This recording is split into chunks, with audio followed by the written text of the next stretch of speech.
আসসালামু আলাইকুম, সবাইকে শুভেচ্ছা জানাচ্ছি আমি আমার আজকের মিনি ব্লগটি দেখার জন্য। তো আজকের ব্লগটি আমি সকাল থেকেই শুরু করতেছি। তো সকালের নাস্তা করা হয়ে গেছে, তো এখন বারান্দায় বসে বসে একটু চা খাচ্ছিলাম।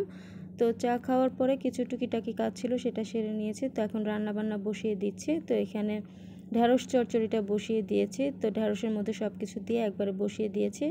আর এর সাথে রান্না করা হবে এখানে বেগুন আর আলুটাকে একদম আলু ভাজির মতো কেটে নিয়েছি, এরপর ধুয়ে পানি ঝরিয়ে রেখেছি। আর বেগুন আর আলুটা রান্না করা হবে আজকে এই ছোট মাছ দিয়ে। তো এটা হচ্ছে গুঁড়া মাছ, তো আমাদের এখানে গুঁড়া মাছ বলে।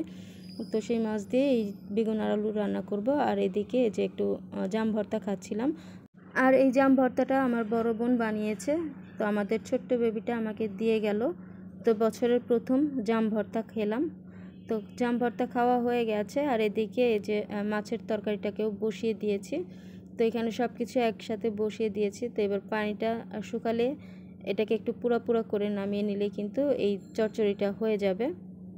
তো এদিকে এটা হতে থাকুক। আর এই যে এদিকে আমার ঢ্যাঁড়স চচ্চড়িটাও কিন্তু হয়ে এসেছে। পানিটা শুকিয়ে গেলে এটাকে একটু পুরা পুরা করে নামিয়ে নিব।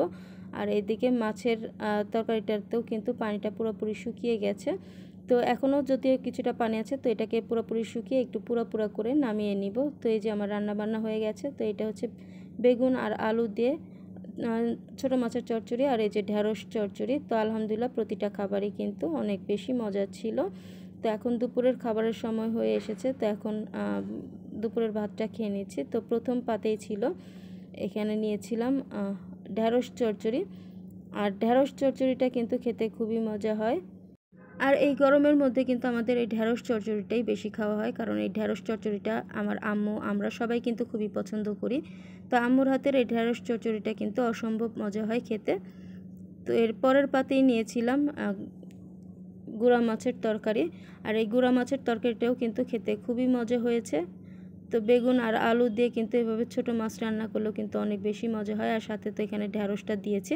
আর আমরা আসলে চচ্চড়ি রান্না করলে এরকম ঢ্যাঁড়স দিয়েই রান্না করে আমার আম্মু। তো এভাবে করে খেতেও কিন্তু ভীষণ ভালো হয়। তো আমার মতো আপনারাও এভাবে করে অবশ্যই রান্না করে খেয়ে দেখবেন, আশা করছি আপনাদের ভালো লাগবে। তো আমি আমার ভিডিও আজকে এখানেই শেষ করছি। সবাই ভালো থাকবেন, আল্লাহ হাফেজ।